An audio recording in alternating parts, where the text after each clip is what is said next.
I showed up alive to the will reading after everyone thought I died.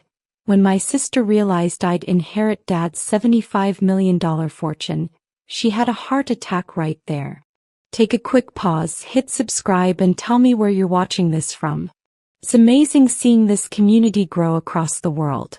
I watched my own funeral from across the street, rain soaking through my jacket as strangers filed into Greater Hope Baptist Church. My sister Naomi stood at the entrance in designer black, dabbing her eyes with a handkerchief that probably cost more than my rent. She looked devastated. She looked like she'd practiced in front of a mirror. 3 months ago, I'd been driving home from Dad's lake house when my car went off Crescent Bridge during that storm. They found the wreckage 2 days later, mangled beyond recognition. They found my purse, my phone, even strands of my hair caught in the shattered windshield. What they didn't find was my body. The river current was strong, they said. It wasn't uncommon for bodies to wash up miles downstream, or never surface at all. Except I wasn't dead. I was in St. Mary's Hospital in Greenville, 200 miles away, pulled from the water by a trucker named Dean who'd seen the whole thing. Severe hypothermia. Broken ribs. Traumatic brain injury that left me in a coma for 6 weeks. When I finally woke up, I had no ID, no memory of my name for the first 2 days, and no idea my entire family had already buried an empty casket. The hospital called me Jane Doe until my memories trickled back in fragments sharp as glass. The arguments. Naomi's face when I'd confronted her about the missing money. By the time I was coherent enough to explain who I was, I'd been officially dead for 47 days. And I'd started to wonder why nobody had looked harder for my body. Dad died 2 weeks after my accident. Heart attack, Naomi told the press, brought on by the grief of losing his youngest daughter. Lawrence Bennett, real estate mogul, philanthropist, beloved community leader. The man who'd built an empire from 3 rental properties in the South Side and turned it into $75 million worth of commercial real estate across 5 states. I'd been his favorite. Everyone knew it. Naomi hated me for it. She was the eldest, the one who'd gone to Spelman, who'd married Trevor Langston from the Good Langstons, who threw charity galas and sat on nonprofit boards. He did everything right. But Dad and I understood each other. We'd spend Saturdays touring properties, him teaching me about load-bearing walls and market trends and how to read people's desperation in their eyes when they needed a space but couldn't afford your first offer. "You got my instincts, Brenda," he told me last Thanksgiving just 10 months ago. "Naomi's got the polish, but you got the hunger. That's worth more than any degree." Naomi had been standing in the doorway. I'd seen her face go cold. After that, things changed.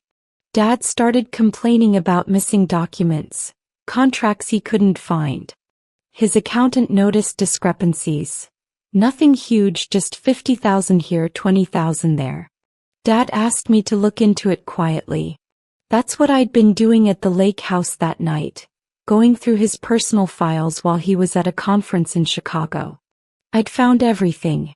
Bank transfers to shell companies. Forged signatures. 3 years of systematic theft, totaling almost $2 million. All traced back to Naomi's personal accounts. The lawyer's office smelled like old books and expensive cologne. I stood outside Whitman and Associates on Peachtree Street, my hand trembling on the brass door handle. Inside, my family was gathering for the reading of Dad's will.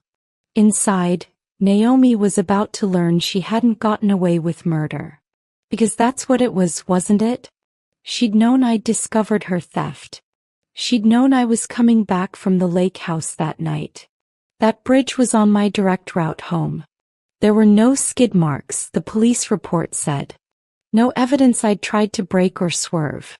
The guardrail had simply given way, rusty and neglected, and I'd plunged into the icy water below. Convenient. Very convenient for someone who stood to inherit everything if I was out of the picture. I pushed open the door.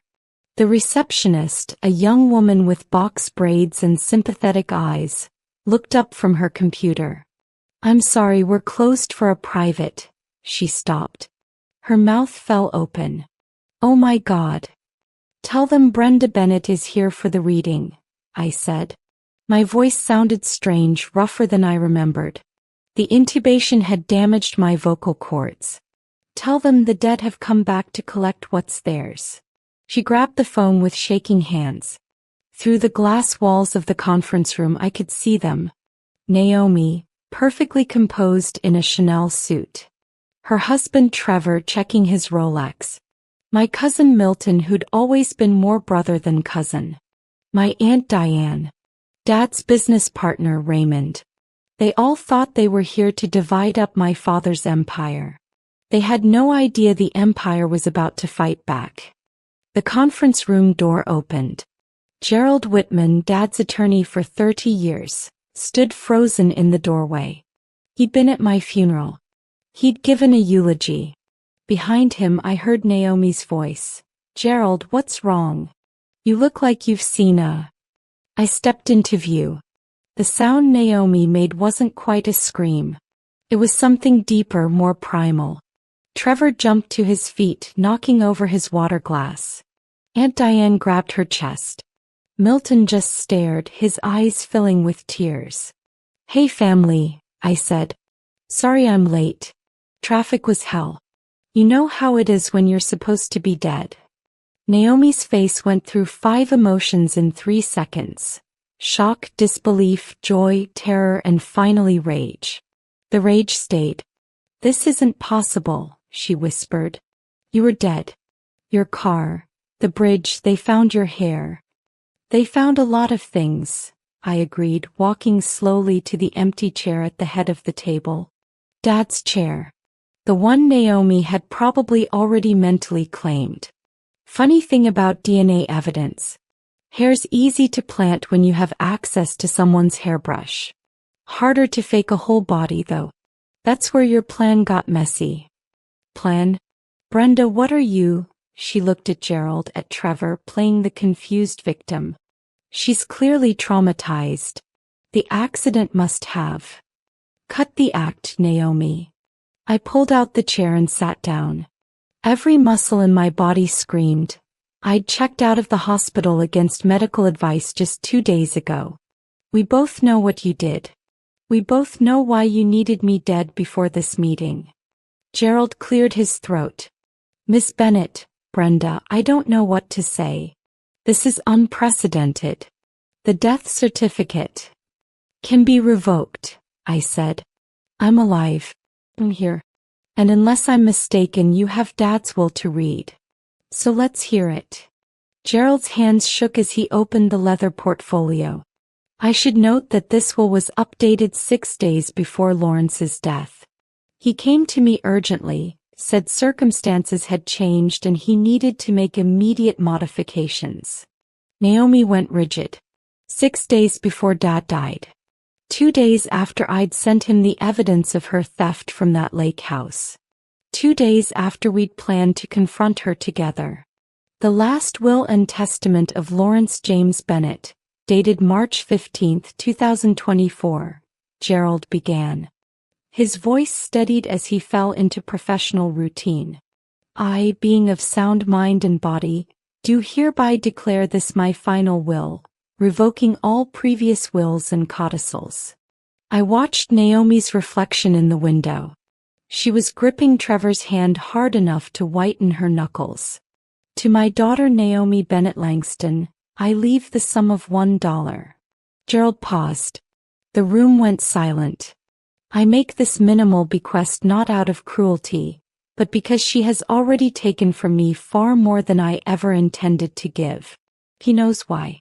The evidence is with my attorney and my accountant, ready to be delivered to the district attorney should she contest this will or make any claim against my estate." Naomi's face turned purple. "That's insane." He was senile. "This will is fraudulent." "I witnessed this will personally," Gerald said quietly. "Lawrence was completely lucid. He told me everything, Naomi. The embezzlement. The shell companies. The falsified documents. He gave me copies of everything Brenda found. You're lucky he loved you enough to give you this choice. Accept the dollar or face federal prosecution for wire fraud, forgery, and theft. To my beloved daughter Brenda Marie Bennett, Gerald continued, and I heard my voice crack with emotion I'd been holding back. I leave the entirety of my estate. All properties, all holdings, all investments, all cash assets. Not because she is perfect, but because she has integrity. She could have exposed her sister's crimes for revenge. Instead, she brought the evidence to me privately, hoping we could resolve this as a family. She gave Naomi a chance to make things right. Tears streamed down my face. I hadn't known he'd written that. We'd never gotten to have that confrontation. He died before we could talk to Naomi together. The estate's total value is approximately $75,400,000, Gerald said. Brenda, you inherit everything. The downtown Atlanta properties, the strip malls in Charlotte and Nashville, the luxury apartments in Miami. The investment portfolios, the business partnerships, all of it. Your father also left detailed instructions for you. He said, and I quote, Brenda, if you're hearing this, I'm gone. Run this empire better than I did. Trust your instincts. And if your sister tries to hurt you, remember, I protected you even from the grave. All the evidence of her crimes is in a safe deposit box at First National, box number 773. The key is with Gerald. Use it if you need to. I love you, baby girl. Make me proud. The room spun. $75 million. Everything. Every building, every contract, every dream Dad and I had planned together during those Saturday property tours. Naomi stood up so fast her chair fell over. This is bullshit. You faked your own death. You manipulated him. Then she grabbed her chest. Her eyes went wide. And she collapsed. Trevor was screaming. Aunt Diane was crying. Milton was on his phone calling 911. Gerald was doing chest compressions while I stood frozen, watching my sister's body convulse on the expensive carpet. Naomi. Baby, stay with me. Trevor cradled her head, his perfect composure shattered. Somebody help her. Please. The paramedics arrived in 7 minutes. They loaded her onto a stretcher, started in 4, shocked her twice in the conference room. I watched like I was hovering outside my body, like this was happening to someone else. My sister, my thief, my would-be murderer, my enemy, was dying right in front of me. And I felt nothing. Well, that wasn't true. I felt relief. The thought horrified me. What kind of person was I becoming? You did this. Trevor screamed at me as they wheeled Naomi out. You killed her. First your father, now her. You're poison, Brenda. Poison. Milton grabbed him. Back off, man. Brenda didn't do anything. She shows up after being dead for 3 months and Naomi has a heart attack? That's not a coincidence. Trevor's face was ugly with rage. I'll sue you for this. I'll take everything. You think you've won? This isn't over. The paramedics rushed Naomi out. Trevor followed, still screaming threats. Gerald stood slowly, his knees cracking. He looked 20 years older than when I'd walked in. Brenda, I think we should postpone. No. My voice came out hard. Is the will legally binding? Yes, but... Then we're done here. I'll be in touch about the estate transfer. I grabbed my bag and walked out, leaving them all staring after me. Outside, I vomited in a trash can. Then I called a rideshare and went back to my cheap hotel room to wait for news about whether my sister would survive. And to figure out what the hell I was going to do with $75 million and a sister who wanted me dead. Naomi survived. Massive heart attack, the doctors said. Stress-induced. She'd need bypass surgery, lifestyle changes, months of recovery. Trevor posted updates on social media painting me as the villain. The cruel sister who'd come back from the dead to torture her grieving family. The comments were brutal. People who didn't know me didn't know what Naomi had done, calling me heartless, selfish, evil. Some suggested I really had faked my death for the inheritance. Others said I should have stayed dead. I should have ignored it. Should have let Trevor spin his narrative while I handled Dad's estate. But 3 days after the will reading, I found myself standing outside Naomi's hospital room at Emory, holding a bouquet of yellow roses. Her favorite. Mom used to grow them in our backyard before she died. I shouldn't have come. But I needed answers. The private room was full of flowers. Trevor sat beside the bed holding Naomi's hand. He saw me in the doorway and stood up, his face contorting. "Get out. You're not welcome here." "Trevor, it's okay." Naomi's voice was weak but clear. She looked smaller in the hospital bed, fragile. Nothing like the polished woman who'd stood at my fake funeral. "Let her in." He hesitated, then grabbed his coffee cup and pushed past me, muttering something about calling security. I waited until his footsteps faded, then stepped inside. "You look terrible," Naomi said. "You just had open heart surgery." "I look fantastic compared to you." A ghost of a smile touched her lips. Then it died. "Why are you here, Brenda?" "The bridge." I set the roses on the bedside table. "Tell me about the bridge." Naomi closed her eyes. For a long moment I thought she wouldn't answer. Then, "I didn't touch your car. I swear to God, Brenda. I didn't try to kill you. But you knew I'd found the evidence." "Yes." Her voice cracked. "I knew. Dad called me the day before your accident. Said we needed to talk, all three of us. Said it was about financial discrepancies and he wanted to give me a chance to explain before involving authorities. I knew it was over.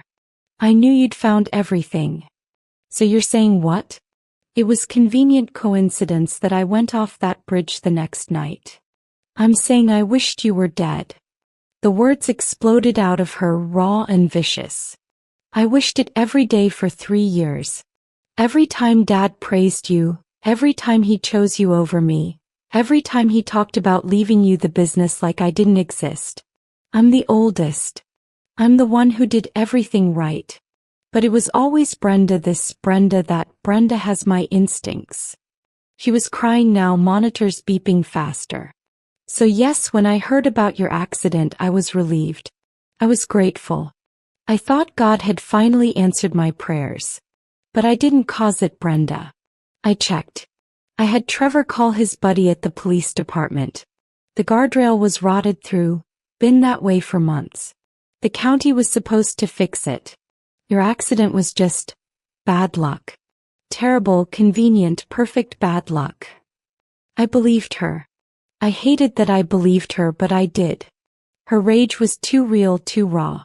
This wasn't a killer's confession. This was a desperate woman admitting she'd wanted something awful but hadn't had the courage to make it happen. "You stole $2 million from him," I said quietly. "I needed it." "For what?" "Trevor's business was failing." Naomi's voice had gone flat, defeated. "That perfect Langston family image? It's fake. His daddy's pharmaceutical company was going under. Bad investments, FDA investigations, lawsuits. Trevor begged me for help. Said if word got out his family would be ruined. Our marriage would be over. I'd lose everything I'd worked for. The social standing, the connections, the life I'd built." She laughed bitterly. "So I started small. Just 50,000 from one of Dad's smaller accounts. He had so much money I thought he'd never notice. But then Trevor needed more. The problems kept growing. And I kept taking, telling myself I'd pay it back. I'd fix it before Dad ever knew. Except I found out. Except you found out."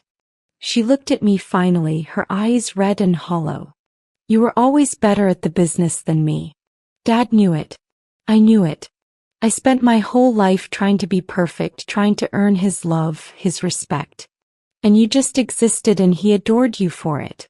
Do you know how that feels? To work so hard and still come in second to someone who isn't even trying. That's not fair. Life isn't fair, Brenda. You got his attention, his pride, his entire empire. I got $1 and a heart attack. She was shouting now, monitor alarms going off. And you want me to apologize? You want me to feel guilty? Fine. I'm sorry I stole from him. I'm sorry I resented you. I'm sorry I wished you were dead.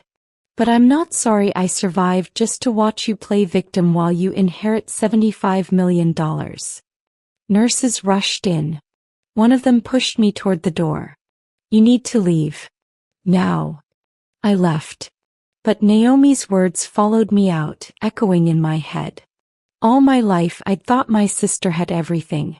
The education, the marriage, the status. I'd never realized she'd spent all those years drowning, stealing, desperate. Trevor caught me in the parking garage, grabbing my arm hard enough to bruise. Stay away from my wife. I yanked free. Get your hands off me. Or what? You'll destroy me too. He stepped closer, smelling like expensive cologne and desperation. I know what you're planning, Brenda. Naomi told me about the evidence, about the safe deposit box. You're going to use it against us, aren't you? Going to have her arrested, seize our assets, ruin us completely. I haven't decided what I'm doing yet. Then let me help you decide. His voice dropped to a dangerous whisper. If you pursue charges against Naomi, I'll make your life hell. I have resources you can't imagine. Family connections in law enforcement, in politics, in media. I'll leak stories about you. Drug use. Mental illness. Faking your death for attention. I'll paint you as an unstable narcissist who manipulated a dying old man into changing his will. By the time I'm done, you won't be able to show your face in Atlanta. You're threatening me. I'm protecting my wife. Something you clearly never cared about doing for your family.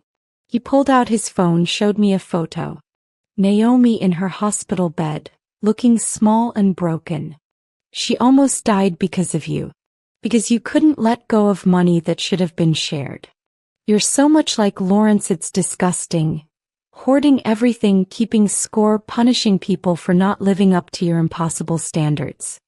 She stole $2 million. To save my family. To keep us from losing everything. He was shaking now. And you know what? I don't care. I'd steal $10 million if it meant keeping her safe. That's what love is, Brenda. Sacrifice. Protection. Not this scorched earth revenge you're planning. He turned to walk away, then stopped. You have 48 hours to decide. Drop the charges, split the inheritance fairly, and we'll leave you alone. Or press forward and I'll destroy you. I spent 2 days going through Dad's files, sitting in his office at the downtown property, surrounded by his things. His coffee mug still sat on the desk. His reading glasses. A photo of me and him at my college graduation, both of us laughing at something I couldn't remember anymore. Gerald had given me the key to the safe deposit box. Inside was everything. Bank statements, forged signatures, email exchanges between Naomi and Trevor about hiding the money. Enough evidence to send her to prison for 10 to 15 years. Enough to destroy her completely. Dad had left me a choice. Use it or don't. Punish her or let it go.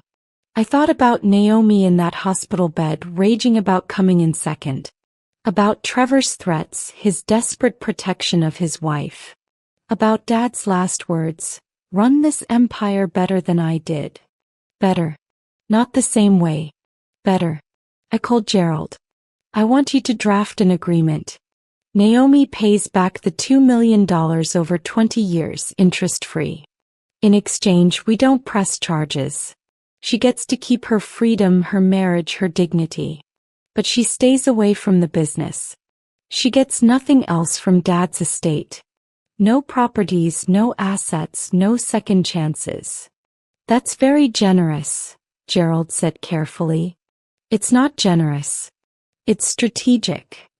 I looked at Dad's photo. She's my sister. I can hate what she did and still not want to watch her rot in prison. But I won't let her hurt me again either. This is the boundary. He crosses it and I use the evidence. She stays on her side and we both move on. I'll draft the papers. Brenda, your father would be proud. I wasn't sure. Dad had been a fighter, a man who never forgot a betrayal. But he'd also loved Naomi even when she hurt him. Maybe this was the balance he'd wanted me to find. Maybe this was me finally understanding that having power means choosing when not to use it. The Bennett building gleamed in the afternoon sun, 40 stories of glass and steel in the heart of downtown Atlanta. I stood in the penthouse office, Dad's office now mine, looking out at the city he'd conquered. 6 months since I'd walked into that will reading. 6 months since everything changed. Naomi signed the agreement. Trevor stopped threatening. They moved to Charlotte, taking jobs at one of Trevor's cousin's companies. Naomi sends a check every month, paying back what she stole. We don't speak, but I see her social media posts sometimes. She looks happier now, away from Atlanta's scrutiny. Away from me.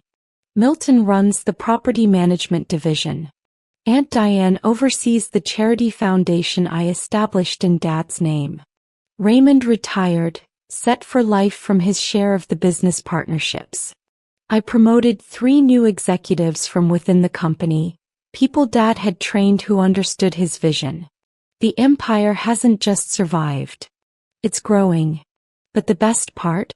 Last week I endowed a scholarship fund at Spelman, the Naomi Bennett Langston Scholarship for first-generation business students. Full ride for years, awarded annually to a young woman who needs a second chance. I sent Naomi the announcement. She called me for the first time in 6 months. Why? Her voice was thick with tears. Because you were right, I said. Dad should have seen you. Should have valued your strengths instead of comparing us. I can't fix what he did wrong, but I can make sure other women don't feel invisible. Brenda. I'm not doing this for you, I interrupted. I'm doing it because it's right. That's the difference between us. I'm going to run this empire better than Dad did. Better means being fair even when it hurts. I hung up before she could respond. Looked back at the city stretched below me. Somewhere out there, girls were dreaming of building something that mattered, of being seen, of mattering. Dad left me more than money. He left me a choice about what kind of person I wanted to be. I chose better. The dead girl came back to life, inherited a fortune, and learned that the real power isn't in the money you keep. It's in knowing when to let go. And I'm just getting started. Thank you for staying with this story to the end. If this story resonated with you, please like, subscribe, and share your own stories in the comments. You're not alone.